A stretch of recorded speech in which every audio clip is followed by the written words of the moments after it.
Hinduism is often recognized for its vibrant temples, intricate rituals, and the worship of idols or Murti Puja.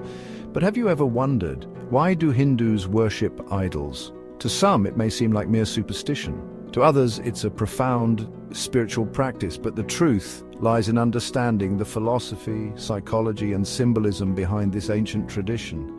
In today's video, we're going to explore the deeper meaning of idol worship in Hinduism and uncover how it connects the finite human experience to the infinite divine. At the heart of Hinduism is the concept of Brahman, the ultimate reality. Brahman is infinite, formless, and beyond comprehension. So how does one connect with something so vast and abstract? Hinduism provides a simple answer through forms, or saguna. While Brahman is formless, nirguna, it also manifests as deities, each representing specific divine attributes.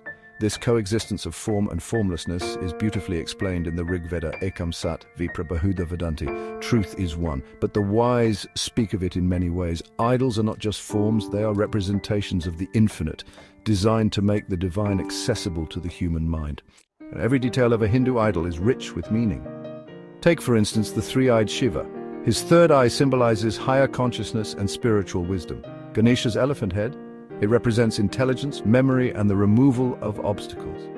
And Durga riding a lion, that's a lesson in mastering our instincts with courage and grace. These idols act as visual cues, reminding worshippers of virtues and spiritual lessons in their daily lives. As humans, we rely heavily on our senses. Abstract ideas like infinity or formlessness are hard to grasp. But a tangible idol serves as a focal point, helping us concentrate during prayer and meditation. Psychologically, idol worship creates a personal connection to the divine. Just as a photograph of a loved one evokes emotions, an idol fosters feelings of comfort, protection, and devotion. It's not the object itself, but the energy and emotions it represents that make idol worship so impactful. In Hinduism, an idol becomes more than just an object through a sacred ritual called prana pratishtha, or establishing life force. During this ceremony, priests chant mantras and invoke the divine presence into the idol. From that moment, the idol becomes a sacred conduit for divine energy. Offerings of food, flowers, and prayers follow, not because God needs them, but as a symbolic act of devotion and gratitude. This practice reinforces a core belief: the divine is omnipresent and can manifest anywhere, even in the simplest of forms. Idol worship in Hinduism has ancient roots. Archaeological finds from the Indus Valley civilization, dating back to 3300 BCE, include figurines of deities like a proto-Shiva, Pashupati, and fertility goddesses. In the Vedic period, rituals centered on fire sacrifices, or yajnas. But as spirituality evolved, idols brought worship closer to the individual, making it accessible to those who couldn't perform complex ceremonies. By the time of the Bhakti movement, from the 7th to the 17th century, personal devotion through idols had become a cornerstone of Hindu practice.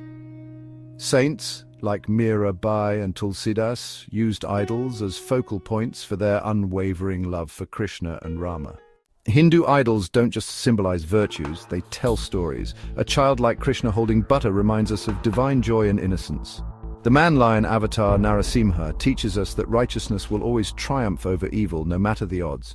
Through these stories, idols bring Hindu mythology to life, offering moral and spiritual guidance. Temples in Hinduism are not just places of worship, they are cosmic representations of the universe. At the heart of every temple is the idol, the central focus of devotion. When devotees come for darshan, or the act of seeing the deity, it's believed to be a two-way interaction. The devotee offers their prayers and the deity offers blessings in return. This relationship deepens through rituals like offering lamps, food, and flowers. It's not about the material act, but the surrender and gratitude behind it. Idol worship isn't confined to temples. Most Hindu homes have small altars with idols or images of deities. Daily prayers, lighting lamps, and offering flowers are simple acts that create a continuous connection with the divine. Festivals like Ganesh Chaturthi and Durga Puja bring communities together, with idols playing a central role in the celebrations. One of the biggest misconceptions about Hinduism is that idols are worshipped as gods. But the Bhagavad Gita makes it clear: those who worship me in any form, I accept their offerings with love. Hindus don't see idols as the divine itself, but as tools to access the divine. The Yajur Veda echoes this. Natasya pratima asti. There is no image of him. Idols are stepping stones, not the destination. Idol worship isn't unique to Hinduism. Christians use statues of Jesus and Mary. Buddhists meditate in front of images of the Buddha. Even Islamic calligraphy serves as a symbolic representation of the divine. This universal practice reflects humanity's need for tangible connections to the infinite. At its core, idol worship in Hinduism is a profound expression of faith and philosophy. It bridges the gap between the infinite and the finite, allowing individuals to connect with the divine on a personal level. Idols aren't the object of devotion. They're tools for meditation, spiritual growth, and storytelling.